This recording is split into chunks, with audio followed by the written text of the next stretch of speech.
Termina de una vez, gruñó Kakuzu. El líder nos está esperando. No me gusta esta parte más que a ti, pero Hashin lo ordena, gritó Idan de vuelta, tendido en el suelo entre los escombros de lo que solía ser uno de los edificios de suministros de guerra de Kumo. A su alrededor, la destrucción era evidente y probablemente se escuchó a kilómetros, pensó Kakuzu con resentimiento. Su objetivo, realmente el objetivo asignado a Idan, estaba clavado en una de las pocas paredes que aún seguían en pie, con sus manos atravesadas por una de las estacas de Idan, que la mantenían en alto. Era de estatura promedio y fácilmente reconocible en Kumo. Su piel era bronceada, pero aún pálida en comparación con la población de piel oscura que constituía la mayoría de Kumogakure. Su rostro tenía ojos rasgados, normalmente enmarcados por algunos mechones de cabello rubio sucio que escapaban de su trenza, cabello que ahora caía desordenado sobre su cabeza, proporcionando una simetría perversa y pintoresca con la ropa manchada de sangre. Nii Yujito, de 27 años, si alguien la viera ahora, sería considerada una mártir en lugar de una víctima indefensa. No me importa, dijo Kakuzu con indiferencia, ganándose la ira de su compañero. Este es el primer Jinchuriki que hemos localizado en 2 años. El líder no quiere arriesgarse a que este desaparezca como los demás. Él mismo se reunirá con nosotros cerca del lugar para asegurarse de que nada ocurra, si lo recuerdas. Y nada ocurriría, pensó Kakuzu irritado. Desde que había fallado en capturar al Gobi, era como si una maldición hubiera caído sobre Akatsuki. Zetsu había fallado en capturar al Nanabi, que luego fue visto por Deidara cuando intentó capturar al Rokubi 15 días después, junto con lo que supieron eran los Jinchuriki del Yonbi y el Ichibi. El hecho de que ambos fueran vistos con el Kyubi y el Gobi significaba algo bastante inquietante. Los Jinchuriki se estaban uniendo. Por supuesto, simplemente habían elegido alterar sus planes haciendo que Zetsu los localizara y espiara antes de enviar una distracción para separarlos. Presas fáciles para derribarlos si no tenían que depender unos de otros en lugar de enfrentarse a Akatsuki con todo lo que tenían. Pero entonces todos desaparecieron del mapa. No ayudaba que se rumoreara que el Jinchuriki del Sanbi había muerto liberando a Subihu, aunque el líder les dijo que el Jinchuriki del Sanbi estaba vivo. Después de todo, se decía que el Yondaime Mizukage tenía control total sobre Subihu, a pesar de que todas las evidencias mostraban que tal cosa era casi imposible. Solo Uchiha Madara y el Yoda Yokage tenían el poder para controlar a los Biju. Y luego estaba el problema de que el Godaime Kazekage de alguna manera se había enterado de sus objetivos y había difundido la noticia a todas las naciones elementales. Lo que significaba que Kakuzu tuvo que mantenerse oculto y evitar derribar a los ninjas con grandes recompensas por sus cabezas, algo que enfurecía al hombre inmortal sin fin. El hecho de que los demás también tuvieran que mantenerse ocultos era poco consuelo. Eso fue hace 2 años. Por eso Kakuzu no quería que nada saliera mal con la captura del Nibi. Le habían confiado la tarea de capturar al Nibi, y no quería que nada cambiara eso. Nada. Kakuzu estaba completamente preparado para enfrentarse a cualquiera y cualquier cosa que se atreviera a detener la extracción.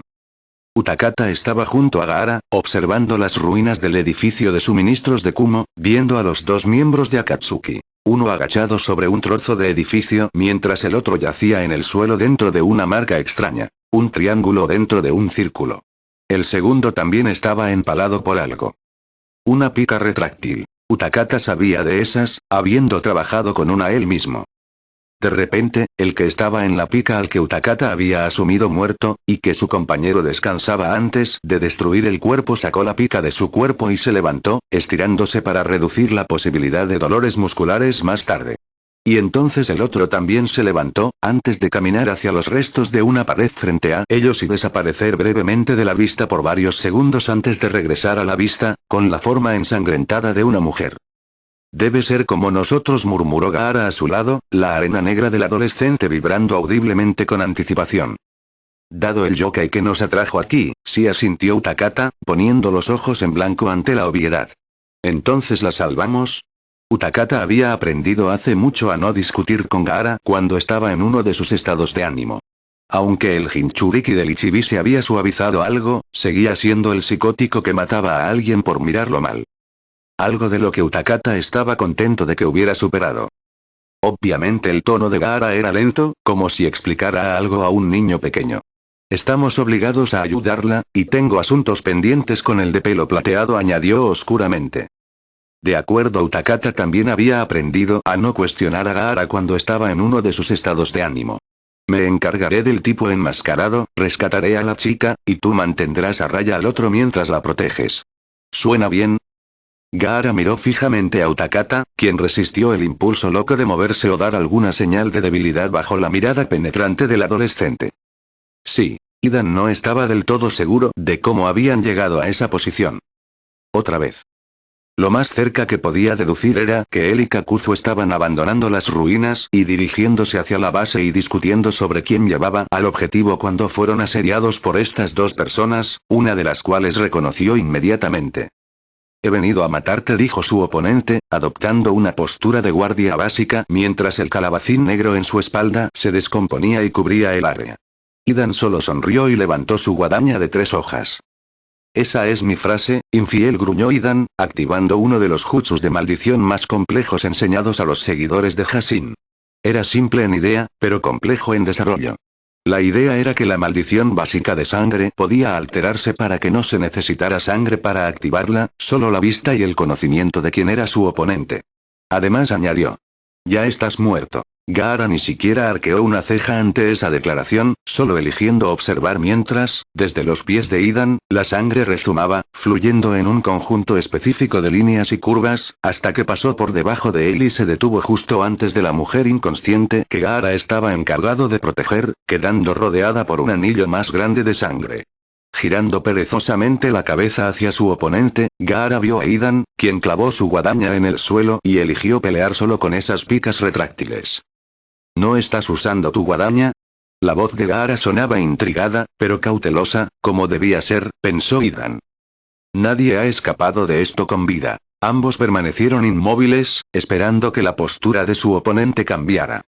Y entonces se movieron. Utakata se movió, esquivando el chorro de agua que cortó su camino a través de la ladera de la montaña, solo para tener que saltar al aire para evitar el brazo de Kakuzu disparándose hacia él, la piel considerablemente oscurecida, una marca distintiva de la lanza de tierra y ver cómo se enraizaba en la roca detrás de él. Y aquí estaba yo esperando un desafío. La voz de Kakuzu vino directamente detrás de Utakata, y apenas tuvo tiempo de girarse antes de ser golpeado por una ráfaga concentrada de relámpagos y explotar en una neblina verde-amarilla, mostrando que el clon de agua modificado era lo que era, y derritiéndose a través de esos hilos negros de los que Kakuzu parecía estar hecho. ¿Eso es suficiente desafío? La voz de Utakata vino desde alrededor de Kakuzu, quien observó cómo el ácido corroía los hilos negros y arrancaba su brazo del resto de su cuerpo. Sin un corazón conectado a él, tendría que recuperarlo manualmente en lugar de que volviera a él. Kakuzu parecía quedarse allí parado antes de que todo el infierno se desatara cuando su capa de Akatsuki fue destrozada en nada mientras todas sus máscaras lanzaban todos sus ataques. Una bola de fuego, un torrente de viento, un chorro de agua y una ráfaga de relámpagos golpearon a todos los Utakata antes de que el hombre del que surgieron saltara al aire. De repente, los ataques cesaron y las máscaras volvieron a su lugar mientras Kakuzu se movía para recuperar su brazo. Y entonces Utakata, el verdadero Utakata, al parecer apareció frente a él, sosteniendo un kunai especialmente hecho con una hoja de casi 1 metro de longitud. Utakata había abandonado el kimono, optando por usar algo similar a los Chunin y Jonin de Iwa, pantalones shinobi básicos y una camiseta de manga única. Así que ahí es donde están tus corazones, declaró Utakata, pareciendo demasiado como un niño en una tienda de dulces. Supongo que eso me dice cuántas veces tengo que matarte. Kakuzu resopló, toda su máscara moviéndose como si su nariz se arrugara de disgusto. Mirando directamente a los ojos de Utakata, parecía evaluar sus opciones antes de considerar la mejor. ¿Cómo lo descubriste? Dijo Kakuzu con lentitud, mirando su muñón de brazo mientras los hilos negros parecían aumentar en número, brotando del muñón y retorciéndose locamente mientras se entrelazaban hasta que se asemejaban a un brazo en forma de garra, que flexionó experimentalmente. Normalmente no es hasta que alguien me mata una vez que descubren todos ellos. Kakuzu rió oscuramente, antes de girar la cabeza hacia el contenedor del Rokubi. Y no dejaré que eso ocurra de nuevo. Kakuzu se disparó hacia arriba, alas negras retorcidas explotando de su espalda mientras volaba sobre su oponente, quien observó todo el espectáculo con creciente interés. Con las alas vinieron innumerables más de esos hilos, que parecían unirse para crear una imagen aviar, con garras sosteniendo a Kakuzu, quien fue soltado junto a su brazo antes de girarse hacia Utakata. No tenía cabeza, en cambio tenía una máscara que parecía ser de un ave rapaz.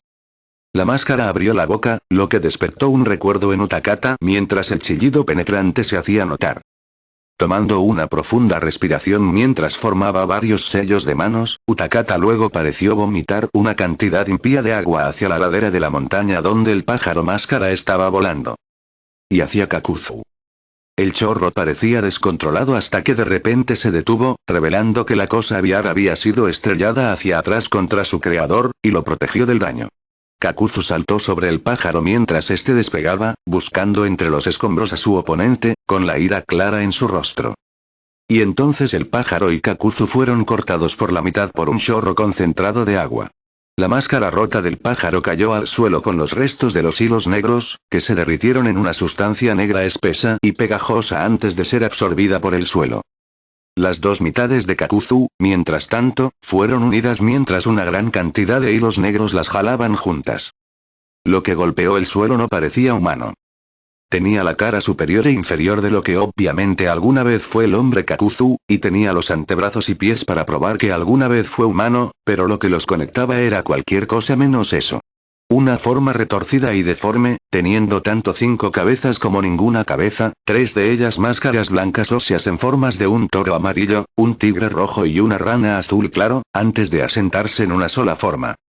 Kakuzu estaba encorvado, sobre sus manos y pies, y en la base de lo que era una masa robusta de hilos negros estaba el rostro de Kakuzu, mientras que a su alrededor surgían cuellos alargados, sosteniendo cada una de las máscaras, que parecían moverse por su propia voluntad antes de fijar su mirada en la figura de Utakata que aparecía desde el grava que ahora cubría la ladera de la montaña.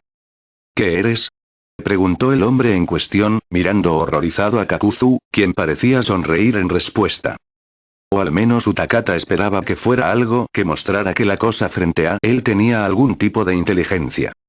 Gaara bloqueó una patada a su torso, apenas sintiendo el dolor mientras agarraba la extremidad ofensora y la usaba para lanzar a su dueño lejos de él en un espectacular lanzamiento de martillo del que Naruto habría estado orgulloso.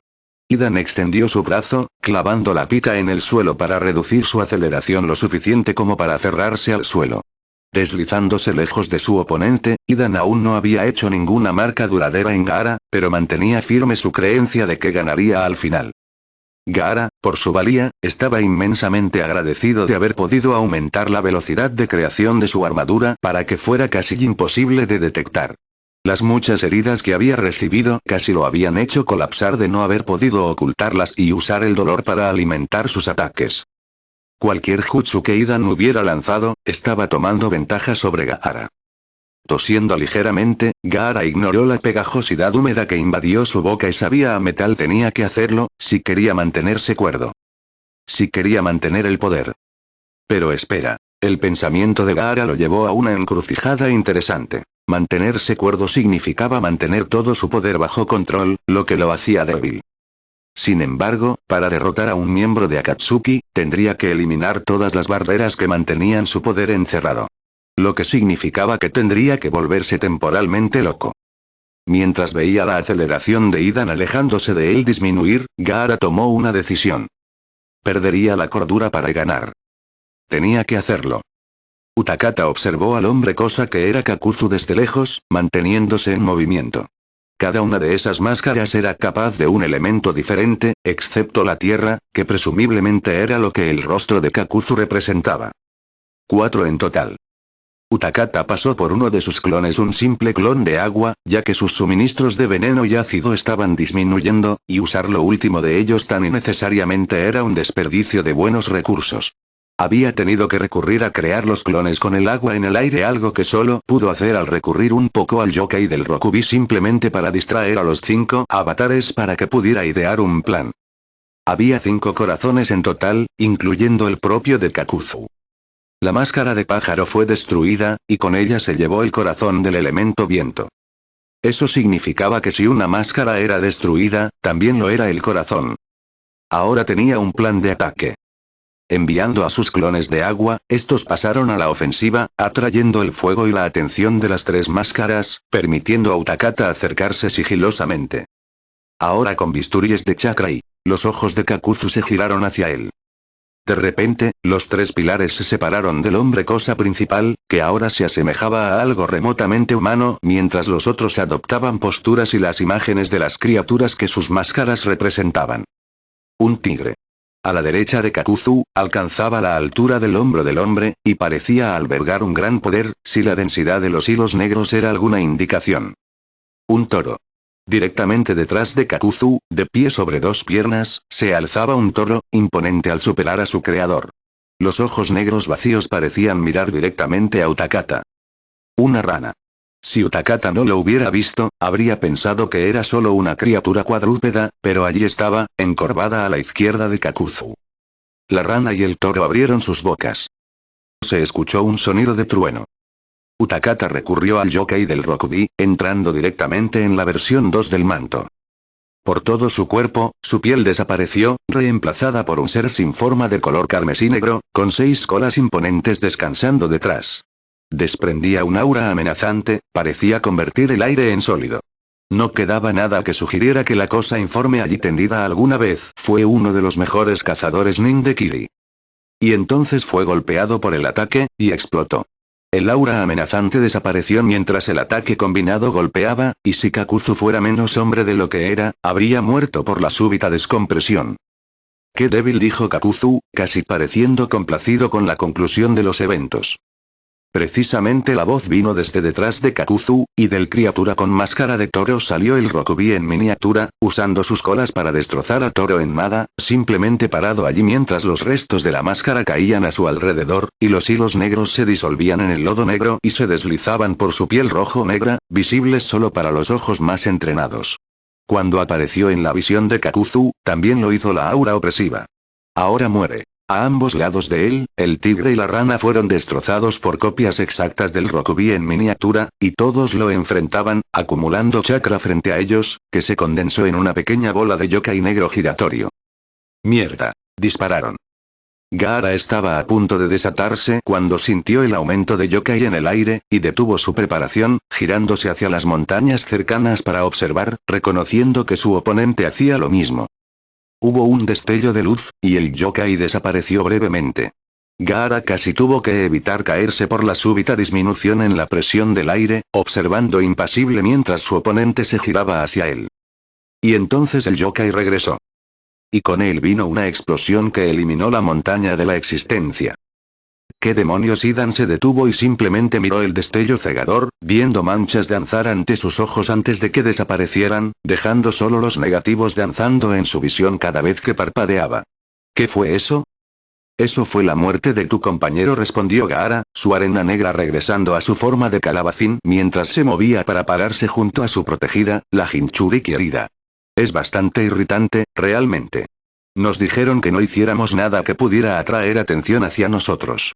Dudo que una montaña que ya no existe pueda pasarse por alto. Vete al diablo, gruñó Idan, levantando su pica negra y sacando una segunda, que se desplegó en un movimiento rápido.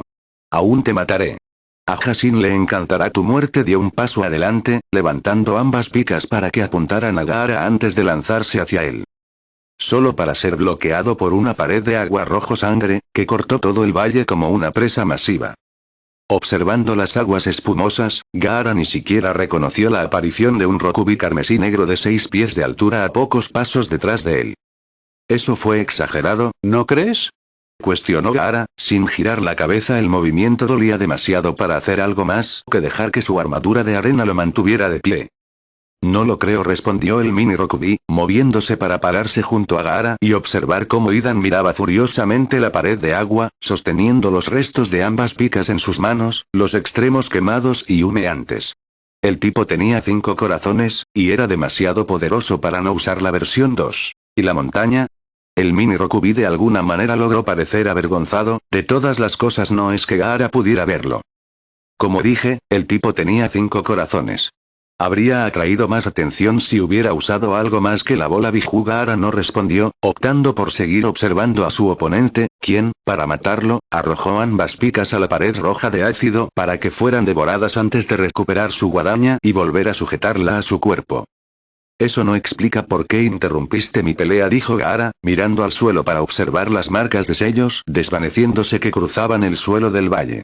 Las encontró bastante interesantes. Los sellos de maldición eran un tipo de sellado relativamente desconocido para muchos maestros de sellado, y Yagura dijo que apenas eran comprendidos incluso por los Uzumaki. El mini Rokubi se encogió de hombros o pareció mover su cuerpo y brazos diminutos en un movimiento indicativo de encogerse de hombros. «Estás herido», dijo sin rodeos, girando la cabeza para mirar a Gaara. «No sería bueno tener que arrastrar tu trasero de vuelta al campamento junto con el de ella», señaló a la mujer sangrante, que yacía en el suelo a varios metros de distancia. Una de sus colas se disparó, deteniéndose sobre la mujer antes de descender lentamente, envolviéndola en las propiedades curativas inherentes al yokai del Rokubi, pero que normalmente eran abrumadas por la naturaleza ácida. «Eso es un punto justo», concedió Gaara, y de repente se encontró absorbido en una de las colas, su armadura deshaciéndose al encontrar la piel, revelando las muchas heridas y laceraciones que componían su cuerpo. Sin moverse, Gaara se dio cuenta de que ya no sentía dolor, y notó que sus heridas sanaban a una velocidad exponencialmente rápida. En minutos, estaba curado y puesto en el suelo, luciendo como si no hubiera ido cara a cara con un shinobi de clase S. «Gracias». Extendiendo la mano, el mini Rokubi estiró sus brazos diminutos antes de hundirlos en la pared roja. Hubo un sonido húmedo de succión mientras toda la pared de ácido fue absorbida por el mini Rokubi, dejando solo una hendidura imposiblemente lisa de 6 pulgadas en el suelo, dividiendo el piso del valle donde había estado la pared. «No lo menciones», respondió Utakata, saliendo del manto de la versión 2 con una mujer perfectamente curada en sus brazos. «Ahora regresemos al campamento. Estoy seguro de que a Fu le encantará tener otra mujer con quien charlar de cosas de chicas». Gaara no dijo nada mientras recogía su calabacín caído y ajustaba la correa del pañuelo antes de unirse a Utakata y dirigirse al noreste, hacia la Tierra del Hierro. Mantuvo su silencio, dejando que Utakata lo sudara hasta que se dignara a dar una respuesta. «No lo hagas de nuevo». La ruptura repentina del silencio casi hace que Utakata tropiece, y Gaara sonríe para sí mismo mientras continúan hacia la línea de árboles al norte, hacia las lejanas montañas nevadas de la Tierra del Hierro. Tal vez haya algo en actuar inmaduramente. En Konoha, el sol brillaba intensamente, haciendo que todo sobre lo que posaba su mirada eterna pareciera más pálido, incluso los colores más oscuros. Un ambiente sombrío flotaba en el aire, y aunque nada importante parecía haber cambiado, todos los residentes podían sentirlo y eso los ponía en alerta. Los ninjas se volvieron tensos, y hubo innumerables ocasiones en que Jonin y Chunin veteranos casi atacaron a otros y a civiles. Los civiles, por su parte, eran mucho más cautelosos. Algo que podía poner en alerta a toda la fuerza shinobi de Konoha ciertamente era motivo de incomodidad.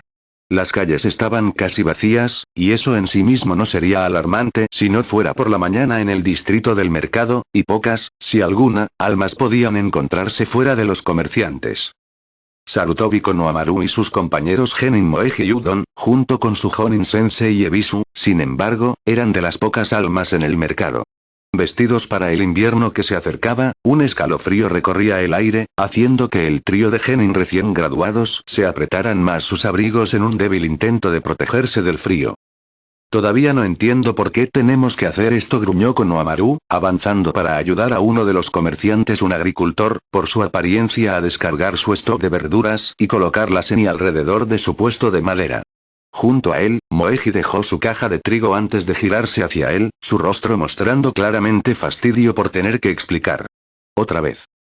«¿Por qué?», comenzó, con los brazos cruzados sobre el pecho, aunque de una manera más constrictiva de lo que normalmente se esperaría de simple fastidio. «Es buena práctica para cuando tomemos misiones de mayor rango. Sin mencionar que es bueno para la economía», añadió Udon, ya de vuelta en la caravana levantando un par de cajas de maíz, que Ebisu tuvo que intervenir cuando se tambaleaban y amenazaban con derrumbarse sobre el niño de 12 años. Además, es mejor que escabullirse por el hospital y la oficina del Hokage con la esperanza de visitar a Naruto. Al mencionar al misterioso rubio, el rostro de Konohamaru se ensombreció considerablemente, casi chocando con Udon mientras se cruzaban. Moeji, por su parte, parecía inquieta ante el recordatorio. Habían pasado más de 2 años desde que el enérgico rubio había desaparecido, y cuando el trío fue a su entonces profesor de la academia, Iruka, él solo evadió sus preguntas, diciendo que necesitaban hablar con el Hokage. Tsunade, por su parte, había parecido tan angustiada como Moeji al decirles que la última misión de Naruto, la fallida recuperación de Uchiha Sasuke, lo había dejado mentalmente inestable. Cuando fue interrogada, más bien acosada, reveló que había sido puesto bajo un genjutsu inmensamente complejo, cuyos efectos habían convertido la personalidad del rubio en algo sediento de sangre, casi sin mente. Es mejor que no lo vean así, había dicho. No querría que lo hicieran. Por supuesto, no es que hubieran parado con Oamaru, casi fue expulsado de poner un pie en la torre del Hokage, y lo habría sido, de no ser por su incipiente carrera ninja. Como estaba, los Anbu tenían órdenes de seguirlo cada vez que entraba en la torre del Hokage, y debían frustrar todos los intentos de contactar con la Godaime a menos que estuviera escoltado por su Jonin Sensei, quien debía dar una señal al seguidor de que era un asunto oficial, lo que se promulgó cuando había usado a uno de sus amigos para que se transformara y fingiera ser Ebisu, algo que habría funcionado, de no ser porque el Anbu asignado a la tarea era un sensor. La voz de Konohamaru cortó el aire, trayendo los pensamientos de todos de vuelta a la tarea en cuestión. Fijó a sus dos amigos con una sonrisa, y recogió la última caja llena de berenjenas antes de continuar. Pero eso no significa que me guste. Sus palabras sirvieron para aliviar al grupo de la tensión subyacente, y pudieron terminar de descargar y montar los puestos en casi nada de tiempo. Y, sin embargo, a pesar de haber cambiado de tema, Naruto seguía siendo el centro de los pensamientos de Konohamaru. Deberé convertirte en Hokage, jefe. Sentada en la torre del Hokage, la Godaime Hokage Senjutsu Tsunade estaba en su escritorio mirando los pocos papeles dispuestos frente a ella desde el destierro abierto de Naruto, y su desaparición. La cantidad de papeleo que tenía que revisar había disminuido lentamente hasta el punto de que era raro que los Chunin y Jonin entrantes vieran a Tsukage trabajando arduamente. El flujo de misiones había permanecido estable en un mundo que estaba en alerta desde que se difundió la noticia sobre las intenciones de Akatsuki. Todas las aldeas ocultas principales habían entrado en un frenesí para asegurar que sus Jinchuriki estuvieran a salvo y contabilizados. Y ahí es donde todo se fue al infierno. Llegaron informes de que el Jinchuriki de Suna había desaparecido, y el avistamiento de una figura con una capa negra salpicada de nubes rojas había encendido la proverbial chispa. Iwa reportó que ambos de sus Jinchuriki habían desaparecido, la única evidencia siendo que el contenedor del Yombi fue visto por última vez persiguiendo a dos figuras con túnicas de Akatsuki, y cuando se siguió el rastro, los restos de un campo de batalla fue donde terminó en la tierra de los pantanos. Casi una semana después, Takigakure notificó la desaparición de su Jinchuriki. Esto fue seguido por la noticia de la presencia de Akatsuki en la zona. No se encontró nada que indicara que hubo una batalla de ningún tipo. Luego, más de 2 semanas después, se rumoreó que el Zanbi que estaba sellado dentro del Yondaime Mizukage había sido liberado cuando el Jinchuriki del Rokubi, que estaba en la guardia del Mizukage, intentó desertar. Más tarde ese día, la ciudad portuaria que fue testigo del Zanbi también presenció una serie de explosiones que emanaron de un miembro de Akatsuki, un ninja desertor de Iwa llamado Deidara, quien fue visto luchando contra el Jinchuriki del Rokubi en el océano abierto. Minutos después, una explosión masiva, tan poderosa que iluminó el cielo nocturno en un falso amanecer por varios segundos, ocurrió frente a la ciudad, afortunadamente lo suficientemente lejos como para que no hubiera víctimas, pero lo suficientemente cerca como para hacer el aire sofocante por varios momentos. Y luego no hubo nada. Kumo indicó que ambos de sus Jinchuriki estaban contabilizados, y fueron mantenidos bajo estricta guardia durante 18 meses consecutivos antes de que se les permitiera realizar misiones nuevamente. La última noticia al respecto fue que ambos eran bastante capaces de derribar a un ninja desertor de clase S, y se les instruyó evitar la captura a toda costa. Eso fue hace 6 meses. Tsunade suspiró mientras miraba el informe que Jiraiya le había dado sobre los dos Anbu desaparecidos que habían sido enviados a investigar la afirmación de que un miembro de Akatsuki había sido visto viajando por la Tierra del Fuego. Parecía que la persona a la que seguían había contactado con Orochimaru. Los restos de su jutsu de piel de serpiente eran una prueba evidente. Una búsqueda exhaustiva del área, sin embargo, no arrojó resultados ni del miembro de Akatsuki, ni de Orochimaru, ni de uno de sus escondites, ni de los dos Anbu. Otra cosa extraña de notar fue que el área circundante no mostraba signos de vida. Había cosas físicas que probaban que los animales ocupaban la zona, nidos y madrigueras, pero ningún signo de la vida silvestre que las habitaba.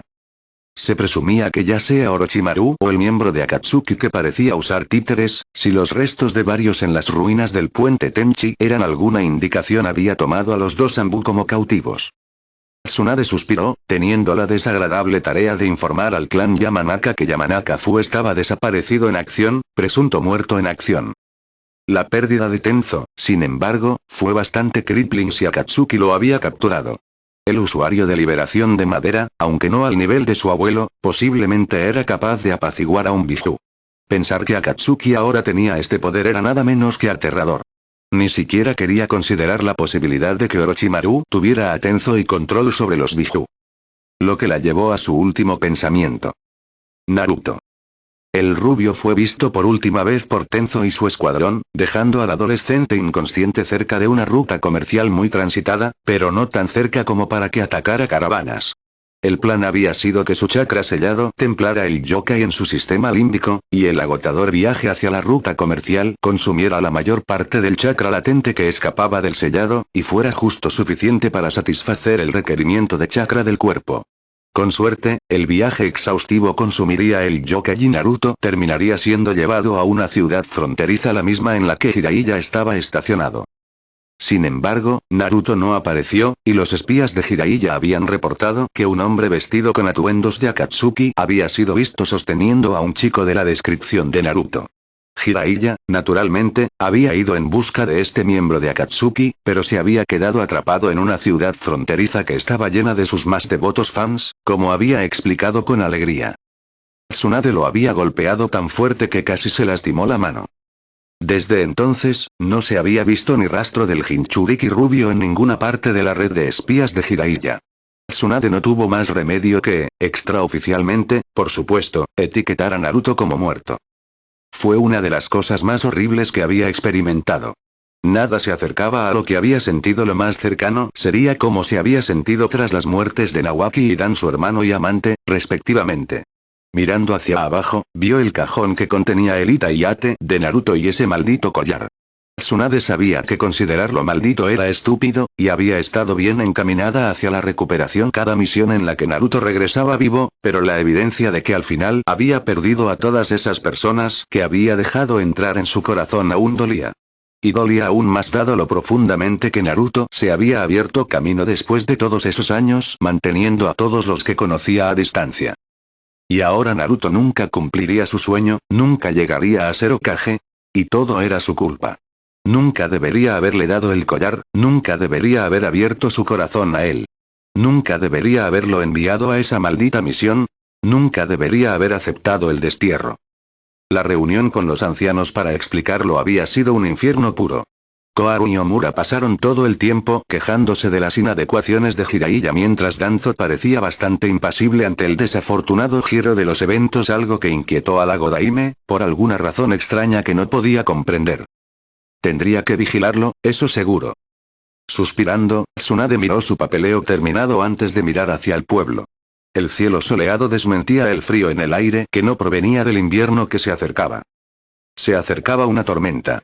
Y la única pregunta era, ¿sobreviviría el mundo ninja?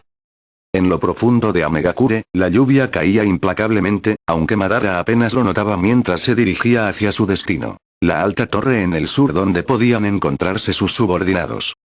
Aunque las apariencias externas no revelaban ninguna emoción, una buena razón por la que llevaba la máscara, ya que, por mucho que lo intentara, su cara de póker no era perfecta internamente, estaba furioso. Los dos Anbu de Konoha que Sasori había traído habían resultado inmensamente importantes tanto en los planes de Danzo como en la creación del ejército Zetsu. Con el conocimiento de los movimientos de Danzo, Madara podía planificar en consecuencia y tal vez incluso organizar que el hombre insoportable encontrara su fin prematuro. El usuario de liberación de madera, sin embargo, era otra historia. Que hubiera sido creado en un experimento por Orochimaru significaba que el hombre había conocido sus planes hasta cierto punto, dada la diminuta serpiente cuyo veneno parecía bastante capaz de dificultar el uso de la liberación de madera era inquietante, aunque no pertinente. El conocimiento de que Konoha se había deshecho de su Jinchuriki confirmaba los informes que Sasori, Kakuzu y Zetsu habían proporcionado, por lo que se obtuvo poca información nueva allí. No, lo que hacía al usuario de liberación de madera tan importante era que tenía la sangre del Shodai Hokage en él, permitiendo que el ejército Zetsu al menos duplicara su poder, algo que resultaría útil cuando llegara el momento de declarar la guerra. y también dio conocimiento de que fue el Godaime de Suna quien informó a las naciones elementales sobre los objetivos de Akatsuki, lo que lo llevó a acelerar el proceso en el que reunirían a los Jinchuriki. No es que resultara útil, viendo que el último Jinchuriki del Kyuubi de alguna manera había logrado frustrar cada intento que hicieron por capturar a un Jinchuriki. Madara incluso había perdido el control sobre el Yondaime Mizukage por imposible que fuera. Y luego desaparecieron de la faz de las naciones elementales durante casi 2 años, solo para reaparecer justo cuando Idan y Kakuzu habían derribado al Jinchuriki del Nibi. La pérdida de Kakuzu fue fácilmente superada, mientras que la pérdida del Nibi ante el Jinchuriki del Kyuubi fue la gota que colmó el vaso. Yakushi Kabuto, el tercer cautivo, resultó inmensamente importante para los planes de Madara de eliminar a Orochimaru. Tener a mano derecha del Sannin de la serpiente proporcionó innumerables piezas de información sobre el Sannin, incluso sobre los funcionamientos internos de su jutsu de posesión de cuerpos. Madara ahora tenía el conocimiento de cuánto sabía el Sannin de la serpiente sobre sus planes y cómo había planeado contra ellos. Tendría que moverse contra Orochimaru pronto, si las preparaciones establecidas eran alguna indicación. Madara entró por un hueco, entrando y colgando su abrigo antes de dirigirse hacia la habitación donde Konan y Tendo, el cuerpo preferido de Nagato de los 6 caminos, estaban. Como si eso trajera de vuelta a su amigo muerto. Madara ni siquiera reconoció la existencia de la puerta antes de atravesarla directamente hacia las 2 personas que esperaban al otro lado, cerca de un hueco. Konan.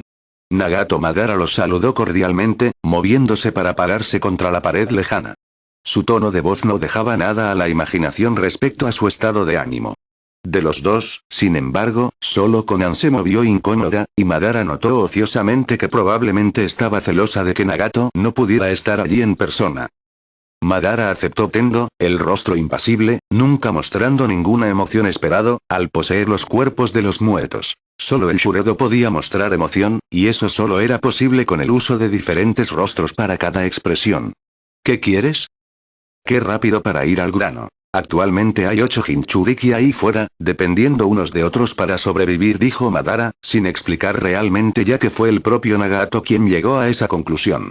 El único que queda es el Archibi, que sin duda será puesto bajo estricta vigilancia, haciendo su captura fácil. Será la primera victoria para Akatsuki, comentó Konan, en parte queriendo dar alguna semblanza de razón para estar allí, y en parte para burlarse de Madara por todos sus fracasos en capturar a los Jinchuriki.